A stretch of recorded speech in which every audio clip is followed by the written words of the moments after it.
엄마, 이번 주에 집으로 내려갈까 하는데 바쁜 일 없으시죠? 나야 바쁜 일이 뭐가 있니? 우리 아들 내려온다고 하면 일이 있어도 다 비워야지. 진짜 오랜만에 오네. 뭐 먹고 싶은 거 있어? 난 그냥 엄마 집밥이 제일 좋지. 근데 엄마, 이번에 나랑 같이 내려갈 사람이 하나 더 있는데? 누구? 친구 데려오려고? 그것도 좋지. 너 방 치워놓을 테니까 같이 하루 자고 가. 아니, 친구는 아니고 작년부터 만나는 사람이 있는데 이제 결혼해서 같이 살까 해요. 여자친구 부모님한테는 얼마 전에 인사드렸고 이제 엄마한테 인사드리려고요. 그래? 나야 좋지. 뭐 하는 사람이야? 나이는 몇 살인데? 그건 차차 말씀드릴게요. 엄마만 좋다고 하시면 바로 상견례 날짜부터 잡으려고요. 나는 우리 아들 좋다고 하면 무조건 환영이지. 장가 보낼 때 보태려고 열심히 돈 모아뒀는데 신혼집은 엄마가 다 책임질 테니까 아무 걱정하지 마라. 에이, 나 엄마한테 손 안 벌려도 돼요. 나도 열심히 일해서 모아놓은 돈도 있고 여자친구네 집이 엄청 부자라서 그런 거 아무것도 필요 없다 하시더라고요. 그래도 아들 장가 보내는데 내가 보태줘야지. 그러려고 지금까지 열심히 돈 모았는데. 진짜 괜찮아요. 아무튼 주말에 여자친구랑 같이 내려가니까 모처럼 엄마 솜씨 발휘해서 맛있는 음식 준비해주세요. 그건 걱정 마라. 내려온 김에 하루 자고 갈 거지? 아직 결혼 안 했으니까 방 따로 써야겠네. 너 방이랑 작은 방 정리해둬야겠다. 아니에요. 그럴 필요 없어요. 여자친구가 호텔 예약해놨다 하더라고요. 저희는 거기에서 자면 돼요. 호텔? 돈 아깝게 무슨 호텔이야? 그냥 우리 집에서 하루 자고 가면 될 것을. 엄마 불편하실 거라고 그냥 밖에서 자자 하던데요. 저도 그게 나을 것 같아요. 그래 알았다. 그럼 내려올 때 연락하고. 저는 일찌감치 남편을 먼저 떠나보내고 여자 혼자의 몸으로 아들을 길러냈습니다. 식당 일부터 시장, 막노동 안 해본 일이 없을 정도였고 지금은 운이 좋게도 작은 식당을 운영하며 먹고 살고 있어요. 아들 대학까지 다 뒷바라지하고 서울에 취직했길래 전세방도 마련해 주었습니다. 아들에게는 그 무엇을 해줘도 아깝지 않았어요. 시간이 어찌나 빠른지 벌써 아들은 30대 중반이 되어 결혼할 여자가 생겼다며 제게 소개를 시켜주었습니다. 아들보다 2살 연상이었던 그 여자는 집안이 엄청난 부자였어요. 그쪽 부모가 건물을 여러 채 가지고 있었고 부모 건물에서 카페와 식당, 호프집 등 여러 개의 가게를 경영하는 아가씨였습니다. 능력도 좋고 수완도 좋았지만 첫인상이 조금 쌀쌀맞아 보였어요. 하지만 아들이 좋다고 하니 결혼을 축하해 줄 수밖에 없었습니다. 얼마 후에 상견례를 하게 되었는데 그쪽 집안에서 우리 아들에게 모든 것을 다 물려주겠다며 다니던 직장도 그만두고 가게 운영하는 일을 배우라 하더군요. 열심히 공부해서 좋은 대학 졸업하고 어렵게 들어간 직장이라 그만두는 것이 저는 아까웠지만 아들의 의사는 확고했습니다.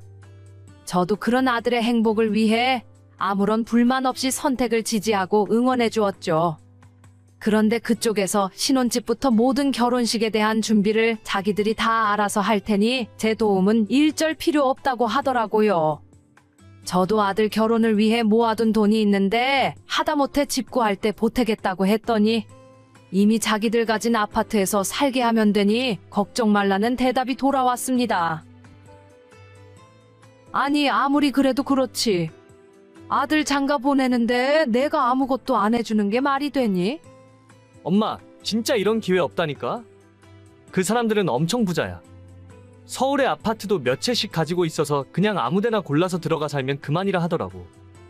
혼수도 여자친구가 원하는 브랜드가 있으니까 알아서 하겠대. 그냥 나는 몸만 들어가면 돼. 그럼 너 차라도 한 대 뽑아주랴? 괜찮아. 차도 여자친구가 3대나 갖고 있으니까. 그 중에 하나 타고 다니면 돼. 아무리 부잣집에 장가 보낸다고 하지만 그래도 내가 뭐라도 해주고 보내야 하는데. 걱정하지 말래도. 그냥 엄마 그 돈은 아껴서 엄마 노후에 보태. 먹고 싶은 것도 먹고 좋은 옷도 사 입고, 알겠지? 내가 이 나이에 그래봐야 뭐하니? 살다 보니 세상에 공짜는 없더라. 너무 해주는 걸 넙죽넙죽 받기만 하면 안 돼. 여자친구가 집안의 외동딸이라서 원래 사위 들어오면 다 물려주려고 했었대. 엄마 조금만 기다려. 내가 금방 호강시켜 줄 테니까. 나는 괜찮으니까 너만 행복하게 살면 돼. 아들이 결혼하는데 아무것도 저는 해줄 것이 없었습니다. 집도 필요 없고 차도 필요 없고 돈으로 준다고 해도 싫다는 겁니다. 저는 아들 장가 보낼 때 전세금이라도 보태주려고 모아놨던 2억을 그냥 아들 앞으로 된 통장을 만들어 넣어두었어요. 아무것도 필요 없다고 하니 얼마 후 그냥 그렇게 결혼을 하게 되었지만 저는 마음 한구석이 자꾸 찝찝했습니다. 워낙 돈이 많은 집안들은 이렇게도 결혼을 하는구나 싶었죠. 하지만 아들이 결혼을 하고 얼마 후 저는 뭔가 잘못되었다는 걸 알게 되었어요. 다음 주에는 한번 내려올 수 있니? 너희 아버지 기일인데. 엄마 미안해요. 일이 너무 바빠서 못 내려갈 것 같아요. 어차피 조금 있으면 엄마 생신이니까 그때 내려갈게요. 그래, 바쁘면 어쩔 수 없지. 다음에 한가해지면 한번 내려와라. 아빠 납골당에라도 같이 가자. 내 생일에는 굳이 내려올 필요 없어. 이 나이 먹고 무슨 생일까지 챙기니? 그래도 엄마 생신은 챙겨야지. 내가 일을 새로 배우느라 정신이 하나도 없다니까? 가게 관리하는 법부터 건물들 관리도 전부 나한테 시키니까. 신경 써야 할 게 한두 가지가 아니야. 부자들이 그냥 가만히 놀면서 부자가 된 게 아니더라고. 세상에 거저 이루는 일이 어디 있겠니? 열심히 해. 장인 장모 눈밖에 나지 않게. 우리 아들은 똑똑하니까 금방 일 배우고 예쁨 받을 거야. 안 그래도 장인어른이 일 잘한다고 좋아하시더라고요. 엄마, 생각난 김에 용돈 좀 보내드릴게요. 옷도 새로 사 입으시고 아빠 기일에 저는 못 가지만 필요한 거 있으면 준비하는데 보태세요. 나 돈 많아. 용돈 보낼 필요 없어. 그럴 돈 있으면 며느리랑 둘이 맛있는 거 사 먹어. 그나저나 며느리는 결혼식하고 그 이후로 한 번 얼굴을 못 봤네. 우리 와이프가 하는 일이 너무 많아. 나중에 좀 한가해지면 내려갈게요.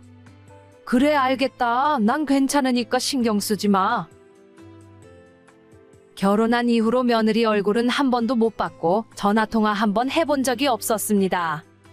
명절에도 아들 혼자 내려왔다가 차례 지내고 바로 올라갔습니다. 매달 한 번씩 넉넉한 금액의 용돈을 보내주곤 했는데 저도 알아서 돈 잘 벌고 먹고 사는데 문제가 없어요. 아무리 부잣집 대릴사위로 들어갔다지만 조금은 너무하다 싶었습니다. 조금 있으면 추석인데 이번에 내려올 거지? 엄마 미안해요. 이번 추석은 못 내려갈 것 같아. 장인장모 모시고 해외여행 좀 다녀올게요. 너 올해 한 번도 안 내려온 거 아니? 지난 설에도 바쁘다며 안 왔고 아버지 기일에도 안 내려왔잖아. 엄마, 장인어른이 나를 엄청 좋아하셔. 이번 기회에 예쁨 받아야 빨리 나한테 다 물려주실 거 아니야? 이번엔 못 가고 연말에 한 번 내려갈게요. 용돈 필요하지? 200만 원 보냈어요. 차례상 필요한 거 쓰고 엄마 옷 한 벌 예쁘게 해 입으세요. 돈은 나도 있다. 돈 필요 없으니 신경 쓰지 마. 엄마 기분 나쁜 거 아니죠? 이해해 줄 수 있죠?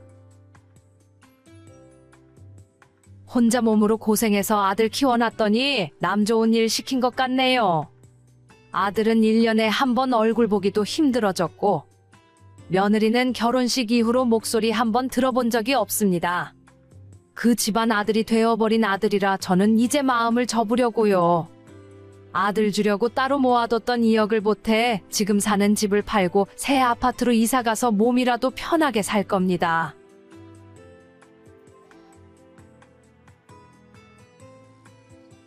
여보, 내가 이런 것까진 이야기 안 하려고 했는데 당신이 좀 해도 너무한 것 같아서. 요즘에 우리가 잘 때 전기장판까지 틀고 자는데 굳이 보일러까지 틀어야 해? 갑자기 그게 무슨 소리야? 요즘 일기예보도 안 봐? 한파주의보래잖아. 이럴 한겨울에 보일러도 안 틀고 사는 사람이 어디 있어? 어젯밤에 영하 10도가 넘었다고? 아니 그러니까 전기장판 하나 틀면 됐지. 무슨 보일러 난방까지 트냐고. 관리비가 한 달에 얼마나 나오는지 알아? 당신이 하루 종일 집에서 컴퓨터 쓰고 보일러 트니까 아파트 관리비가 30만 원씩 나오잖아. 아니, 내가 집에서 노는 사람이야?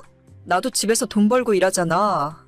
당신은 회사에서 겨울에 난방되고 여름엔 냉방되니까 상관없겠지. 나는 집이 곧 직장이라고. 돈을 버는 건 당연한 거지. 내가 하는 말은 너가 하루 종일 집에 있으니까 전기나 가스를 좀 아껴서 쓰라는 거야. 돈을 벌면 뭐하냐? 관리비로 다 써버리는데. 아니 진짜 웃긴다. 그럴 거면 나도 사무실 하나 얻어서 거기에서 일할게. 나는 하루 종일 집에서 일하는 사람인데 무슨 말을 그런 식으로 해. 내가 또 뭘 얼마나 뭐라고 했다고 그래? 같이 사는 집인데 아껴서 쓰라는 거야. 한 달에 내가 벌어오는 돈이 얼만데 전기세 5만 원 10만 원 때문에 내가 이런 소리를 들어야 돼? 그럼 앞으로 일도 안 하고 집에서 전기도 안 쓰고 보일러도 안 켤게. 됐어. 내가 말을 안 하고 말지. 전기 가스 좀 아껴 쓰라고 할 수도 있지. 그게 그렇게 화를 낼 일이야? 내가 벌어오는 돈을 생각해. 앞으로 또 이런 이야기 들을 거라면 개인 사무실 얻어서 나가서 일할 테니까 그렇게 알아. 저는 30대 초반에 동갑내기 맞벌이 부부입니다. 결혼한 지 2년째 되는데 남편과 저의 의견 차이가 너무 심하네요. 남편은 가난한 집에 장남으로 태어나서 절약하는 것이 몸에 배어 있습니다. 밖에서 외식하는 것도 별로 안 좋아하고 비싼 명품 물건에는 아예 관심도 없어요. 결혼한 지 벌써 2년이 넘었는데 아직까지 남편은 차도 한 대 없습니다.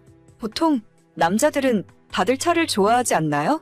남편에게 중고차라도 한 대 사라고 했더니 나중에 아이를 낳고 차가 필요하게 되면 그때나 생각해보겠답니다. 취미생활도 없고 휴일에는 집안 소파에 누워서 하루 종일 TV만 봐요. 그게 돈이 가장 안 드는 일이라는 것이 그 이유입니다.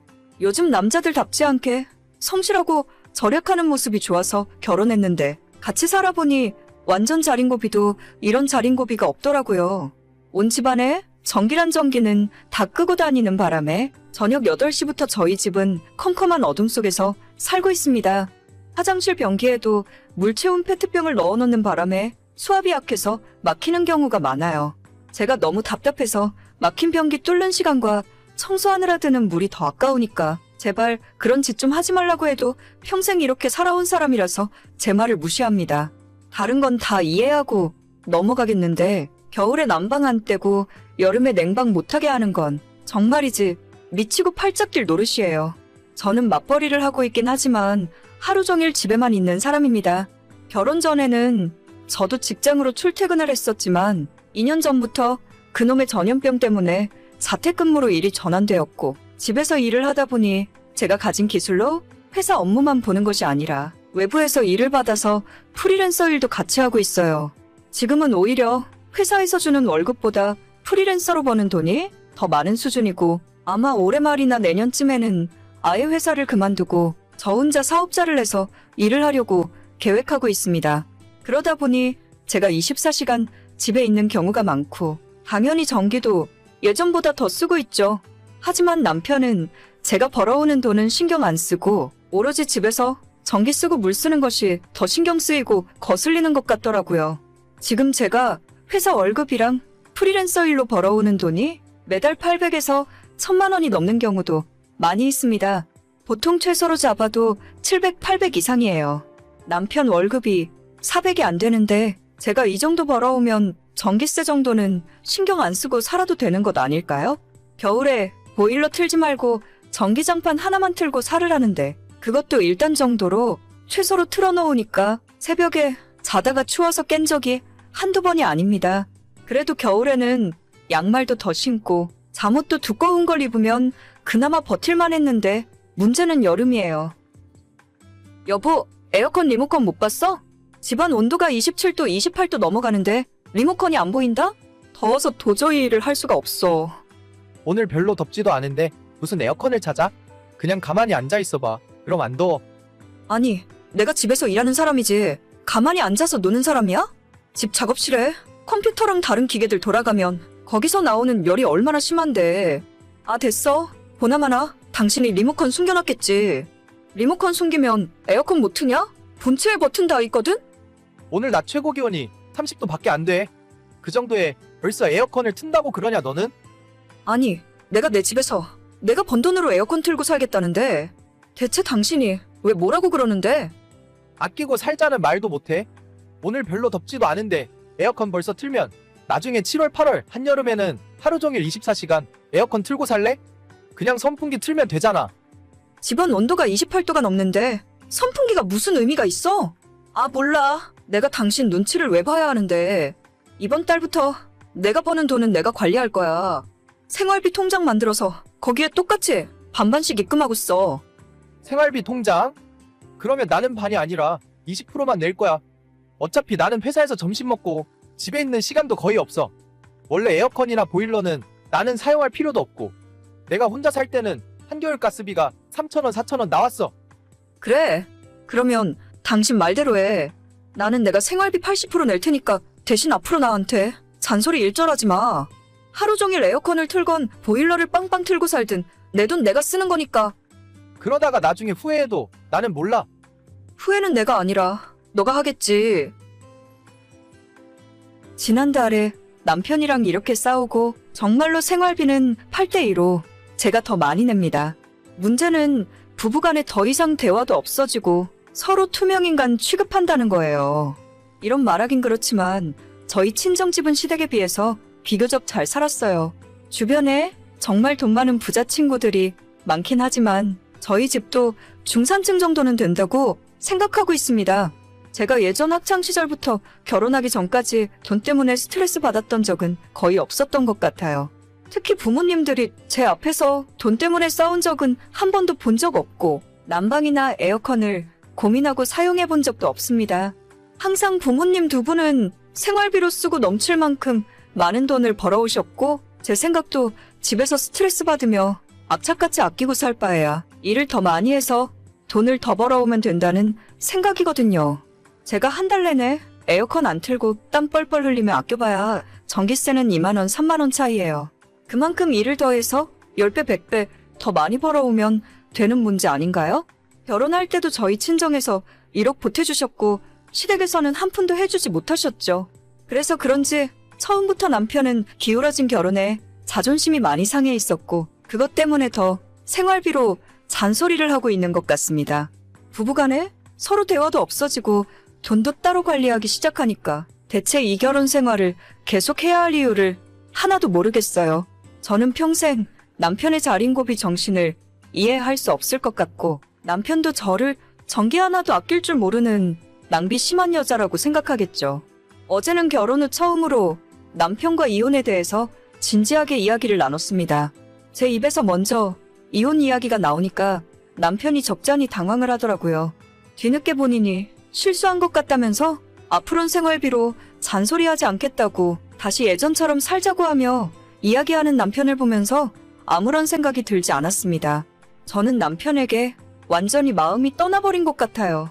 2년 동안 절약이 아닌 구질구질한 남편의 모습을 보면서 실망하는 마음이 많이 쌓여 있었거든요. 남편 눈치 보느라 여행은커녕 외식다운 외식을 해본 적이 언제인지 기억도 나질 않네요. 돈 쓰기 싫어서 아무것도 안 하는 사람이 대체 연애는 왜 했고 결혼은 왜 했는지 모르겠네요. 더 늦기 전에 남편과 이혼 이야기 마무리하고 제 인생 다시 예전으로 돌려놓을 생각입니다. 혼자 살면 가스비 3,000원 나온다고 했었지? 앞으로 다시 혼자 살게 될 텐데 가스비 전기세 적게 나와서 참 좋겠네. 평생 그렇게 에어컨 한 번 안 틀고 아끼면서 열심히 살아라. 오늘의 사연은 여기까지입니다. 구독과 좋아요, 알림 설정은 많은 힘이 됩니다. 다들 행복하시고 좋은 하루 되세요.